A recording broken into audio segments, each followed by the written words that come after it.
We will start with the report in Yahoo Sports, Dan Wetzel, Ross Dellinger, that the NCAA is investigating Michigan football for alleged rules violations related to sign stealing. Yes, sign stealing. The NCAA investigating the Michigan football program for allegedly violating rules that prohibit teams from scouting in person future opponents, industry sources told Yahoo Sports. The allegation, Braylon, talk to me, pertains to the NCAA bylaw 11.6.1. Point one. Yes, okay. 11.6.1. There we go. Which reads, quote, and I quote, off-campus, in-person scouting of future opponents in the same season is prohibited. Is that end right? Quote.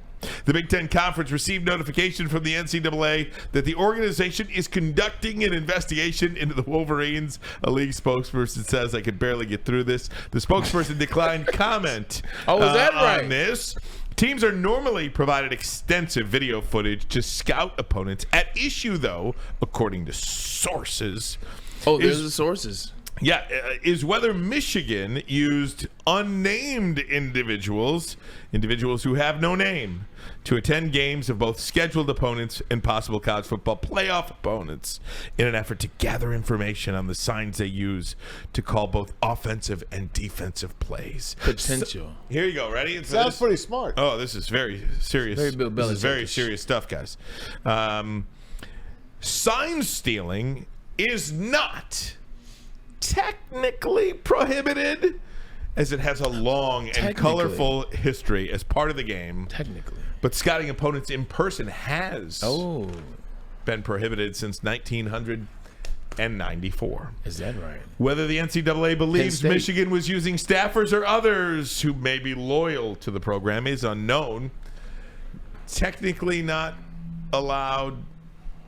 May be unknown who these individuals are. A lot of gray area words. Gray area. So, two is whether the information detailed via video or some other means, or if head coach Jim Harbaugh is involved. That just sounds like a bunch of technical gray area nothingness. Like this behooves me. When they can't beat you, they will cheat you. Try to continuously keep Jim Harbaugh and the University of Michigan in the bad light as they are rolling through people. I just want to know which one, and I understand they also said potential future playoff teams. One, how do you know who the hell is going to be in the playoff? Two, UNLV, did we get some film on them? You get some East Carolina sign stealing maybe going? it was Minnesota. I think it was Bowling Green. I think Bowling Green got him. But we did beat Nebraska by 49. Yeah. Maybe it was Nebraska. Could have been Minnesota. You know, PJ Fleck did say it was the best team he's ever seen. No doubt. Get the F out of here. Maybe it was UNLV. Michigan 6-0, ranked number 2 in the country heading into the rivalry game. And, oh, by the way, the Spartan staff was notified of the situation earlier this week. They didn't want to play the game. What? There's the magic word. Right. 2 of Michigan's opponents this season told Yahoo Sports they became aware that Michigan knew their play signs. Sign stealing does not violate NCAA rules unless the team uses in-game electronic equipment to relay the information to players on the field or amongst coaches.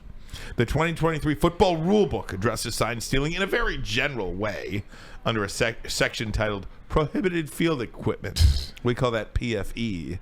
It states that any attempt to record, either through audio or video means, any signals given by any opposing player, coach, or team personnel is prohibited. No corresponding penalty is listed, though. There's no penalty for this. Sounds like. Okay? The rulebook does express the need for coaches to follow the so-called football code and states that only the highest standards of sportsmanship and conduct are expected of players, coaches, and others associated with the game. It further lists numerous examples of unethical and unsportsmanlike conduct, but sign stealing? Not among them. Regardless of the extent of this operation, apparently concerned the NCAA, in-person scouting was prohibited in 1994. Teams commonly use hand signals or visual pictures Yeah, they hold up those signs. Britney Spears. Yeah, you can't see those. Can't see those on the broadcast. No, you can't see them on TV. Can't see them on the broadcast at all. No. Stealing those signs have been a gray area in the past, and teams routinely switch up their signals to guard against it. Among college coaches, Clemson is believed to have been particularly adept at it in the past. Much of the speculation fell to former defensive coordinator Brent Venables, now head coach at Oklahoma. At the Sugar Bowl in 21, Ohio State quarterback Justin Fields said he huddled to call plays more often in an effort to prevent Clemson from stealing their signs. Other teams have used curtains, hard-to-read colors, and other methods to discuss play calls. Oh, by the way, no penalty for Clemson or anything like that. Nothing. Here's the best thing about it. That never even got brought up about Clemson until now when it's Michigan. But it's funny. Who was the ones that said something about Clemson? Who did you just say? Justin Fields. And he was at what school? Oh, he went to Ohio State. And now Ryan Day can't beat University of Michigan. And now Michigan State got a little heads up. I see. Little birdie. I see. Could it have been the same little birdie that was in East Lansing 2 weeks ago by the name of Urban Meyer, who's Ohio State as well? I mean, he was up there. He may have gave a little tip off. Ohio State. This is the realms and the depths that we're stooping to now. Just like Portnoy said, it's good to be king. Listen, today is the anniversary of little Jose Altuve hitting that home run against Aroldis Chapman to send the Astros to their first World Series. And as he was rounding the bases, of course, everyone remembers this. Don't pull my shirt off. Don't pull my jersey off. I'm wired. He was thanking And he Jesus. ran into the dugout, got out of his gear and put a T-shirt on and came out. And, and they interviewed him. Oh, no, I didn't do anything. No, I just wanted to change my shirt. My wife doesn't like when I take my shirt off in public, so I put a T-shirt on. Man. So today is that cheat day, and we got a story on cheating, I guess. That's cheating. Can I just say this ain't cheating. The man is spiritual. He was blessing Jose de Cristos. Exactly. Couple of things here. In all seriousness, Cheater. I have a hard time at my baseline level here. One, I have a hard time starting with Jim Harbaugh as a cheater. I will not start there as my baseline core. Yeah. I am not starting there. Jim Harbaugh is not a cheater. Two, this sign stealing might be even dumber than Cheeseburger Gate.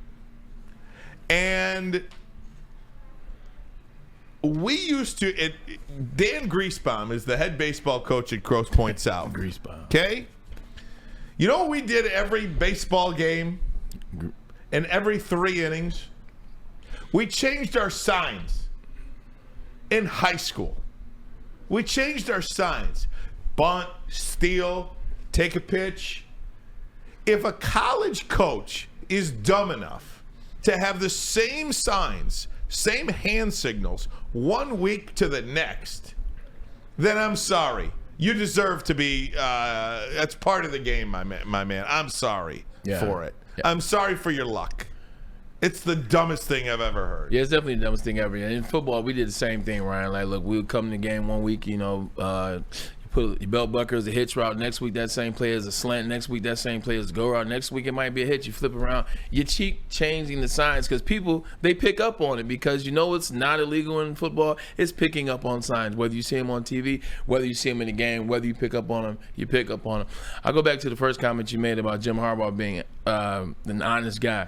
Me and him may have a lot of things that we may butt heads on. Him being honest is definitely not one of them. I was there with him in San Francisco. I've known him since he was on the sidelines. My dad was at Michigan. One thing he cares about is his honesty and how he holds himself as a man, his core values and his core principles.